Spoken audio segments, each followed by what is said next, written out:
Welcome to new TV Telugu. My best friend Modi. Bharat Russia బంధం ఏ range లో ఉందో చెప్పడానికి ఈ ఒక్క మాట చాలు.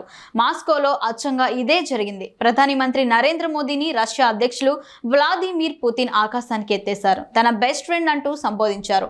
రష్యాకు వచ్చిన మన ప్రధాని మోదీకి మాస్కో అవతల ఉన్న అధ్యక్షుడి నివాసంలో లభించిన గ్రాండ్ వెల్కమ్ ఇది. అమెరికా, యూరప్ తో పాటు మాజీ సోవియట్ దేశాలు పుతిన్ పై కత్తులు నూరుతున్న వేళ భారత ప్రధాని టూర్ రష్యాకు పెద్ద బలాన్ని, గొప్ప రిలీఫ్ ని ఇచ్చింది.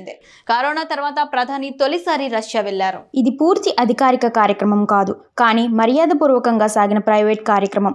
పెద్ద ఎస్టేట్ లా కనిపిస్తున్న ఈ ప్రాంతంలో మోదీ, పుతిన్ గంట పాటు చర్చించారు.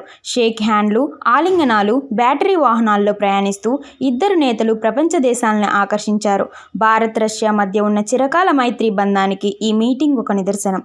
ప్రాంతీయ, అంతర్జాతీయ అంశాలపై ఇరు దేశాధినేతలు ఈ ఛాయ్ పే చర్చలో డిన్నర్ మీటింగ్ లో మాట్లాడుకున్నారు. ఈ క్రమంలో రష్యా పర్యటనలో ఉన్న ప్రధాని నరేంద్ర మోదీ రష్యా ఆర్మీలో పనిచేస్తున్న భారతీయులను స్వదేశానికి రప్పించే అంశాన్ని అధ్యక్షుడు వ్లాదిమిర్ పుతిన్ తో ప్రస్తావించారు.